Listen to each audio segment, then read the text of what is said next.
Olá, alunos! Como estão vocês? Passando hoje para poder dar uma dicasinha sobre checkmate. Vou estar colocando alguns diagramas e dentro desses diagramas eu quero que vocês respondam para mim qual a peça que irá realizar o checkmate em questão. Primeiro vocês vão observar a imagem, vão dar pausa no vídeo e vão escrever nos comentários cada um deles. Aí depois eu quero ver quem é que vai acertar, hein? Fazer elevação.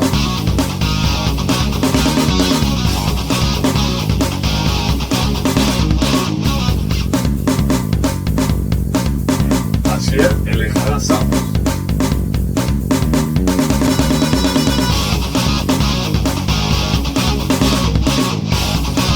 Fazer elevação.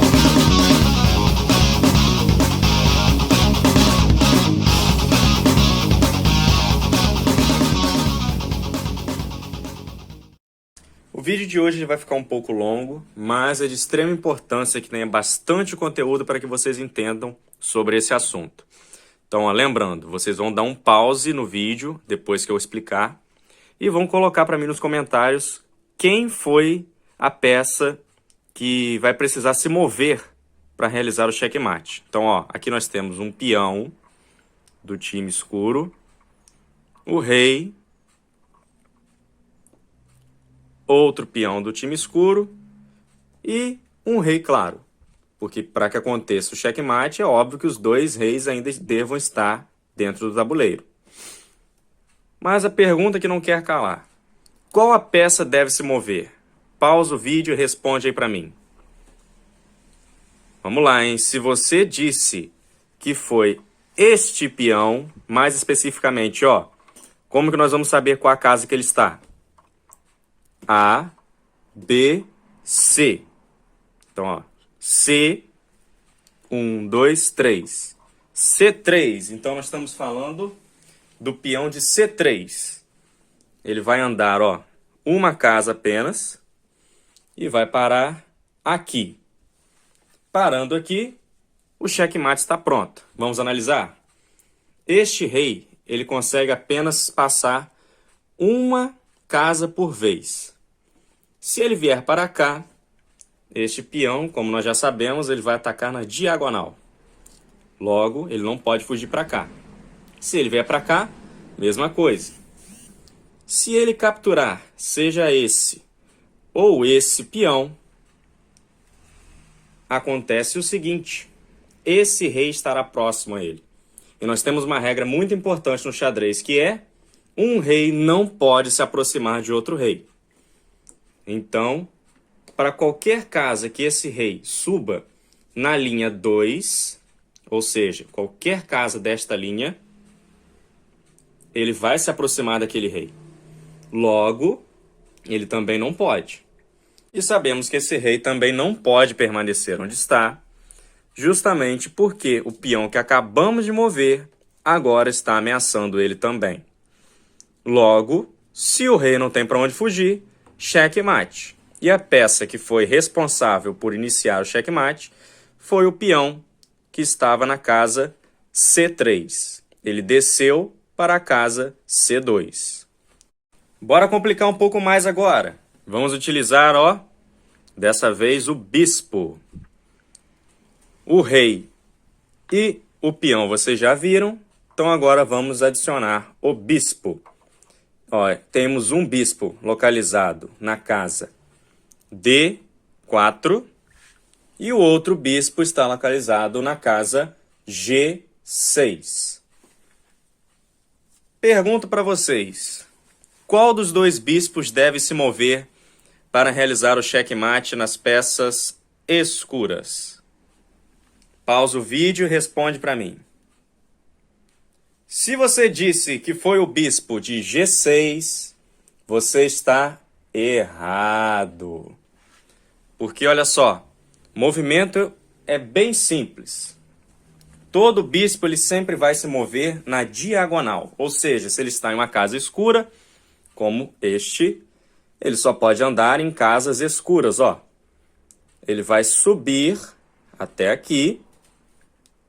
Subiu, olha só onde ele parou, um bispo do lado do outro e o rei foi ameaçado, porque agora esse bispo se encontra na diagonal do rei.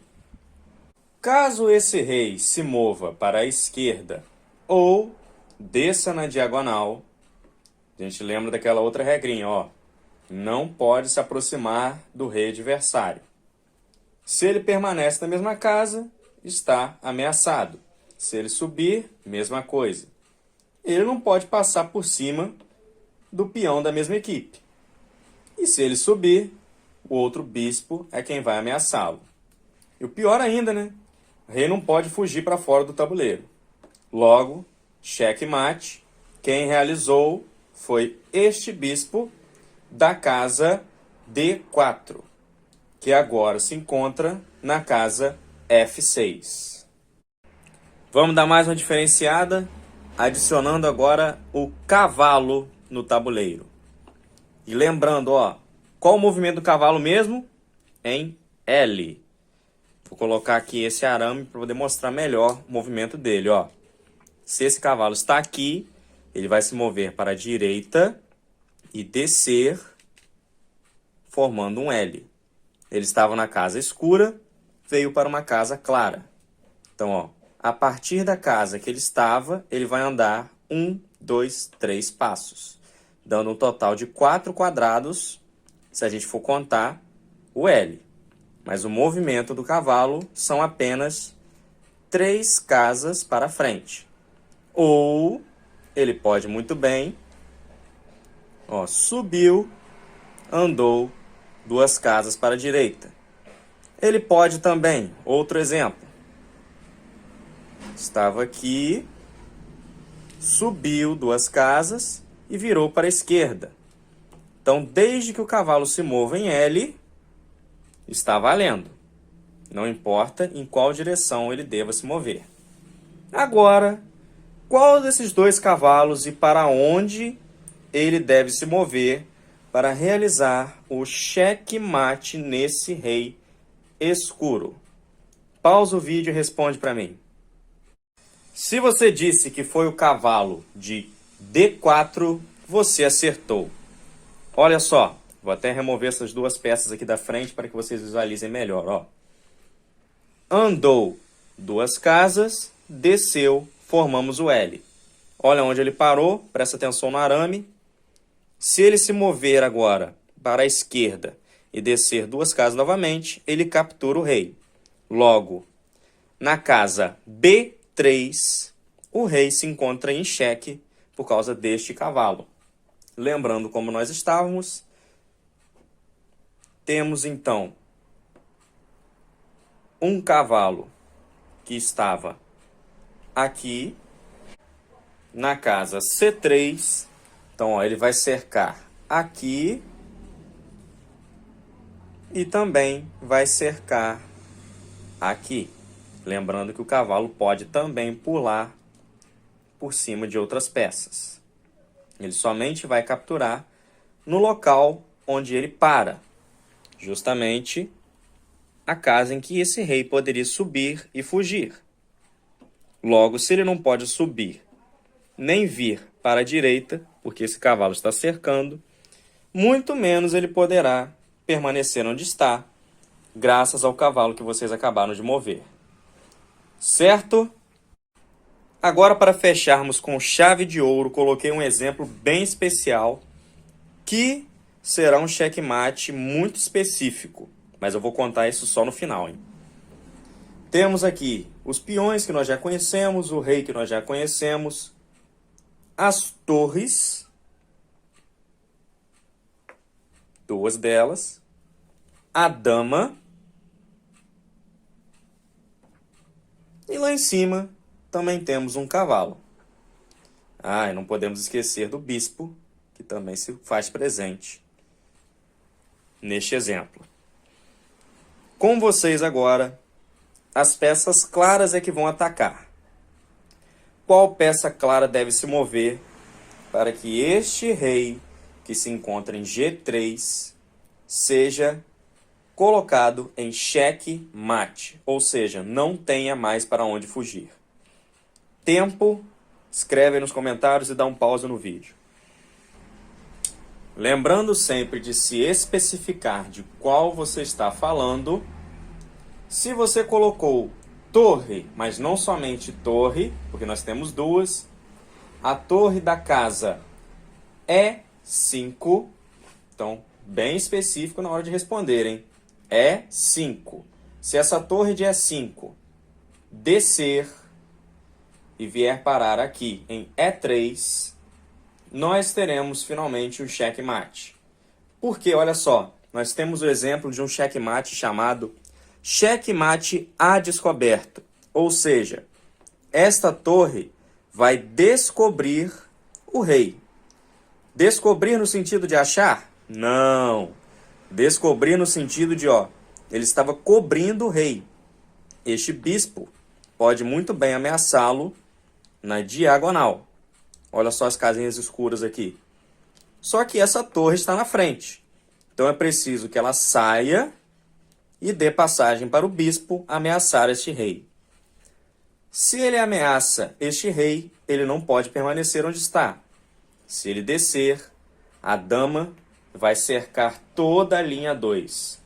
Se ele subir, a torre, que nós não falamos ainda, vai cercar toda a linha 4. Esta torre, no momento, não está ameaçando ninguém. Porém, ela foi peça fundamental para que o checkmate pudesse acontecer. Logo, um exemplo de checkmate a descoberto, descobrindo o espaço do bispo para capturar o rei. Certo? Espero que tenham entendido. Não se esqueçam de curtir e compartilhar esse vídeo. Se vocês quiserem mais vídeos como esse, comenta aí embaixo. Não se esqueça de deixar o like. E outra coisa, ficou curioso para saber mais sobre o checkmate a descoberto? Se quiser, pede aí embaixo nos comentários que eu posso fazer um vídeo especificamente sobre o checkmate a descoberto. Do mais, nos vemos na próxima. Tchau, tchau.